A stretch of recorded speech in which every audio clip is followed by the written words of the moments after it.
L'iguane vert, ou iguane commun, est une grande espèce de lézard arboricole et herbivore, originaire d'Amérique du Sud et d'Amérique centrale. L'adulte peut mesurer jusqu'à environ 1,5 m de la tête à la queue et certains spécimens peuvent atteindre les 2 mètres et peser jusqu'à 5 kg, ce qui en fait le plus imposant des iguanes. Il prend diverses couleurs selon sa région d'origine, sa teinte pouvant prendre différents tons de vert mais aussi être rosé, bleuâtre ou orangé. Il se caractérise également par les anneaux noirs visibles sur sa queue et sa crête d'épines dorsale. L'iguane vert passe le plus clair de son temps à se nourrir de feuillage. C'est un animal territorial qui se montre agressif envers les autres mâles, notamment en période de reproduction. Chez l'iguane, la queue représente une forte proportion de la longueur totale, et la longueur de la bouche au cloaque d'un grand mâle environne 45 cm.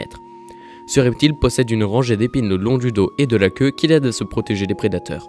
Ces épines peuvent atteindre 8 cm chez les vieux mâles. Il se caractérise également par la présence d'une grande écaille dont la couleur varie suivant les spécimens, juste en dessous du tympan.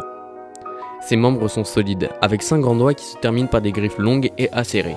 L'axe du pouce diverge de celui des autres doigts, facilitant l'appréhension. Sa queue, elle, peut être utilisée comme un fouet pour asséner des coups et blesser l'adversaire. Elle représente pas moins de 2/3 de sa longueur totale. L'iguane vert dispose d'une excellente vision qui lui permet de distinguer les formes et les mouvements à de longues distances.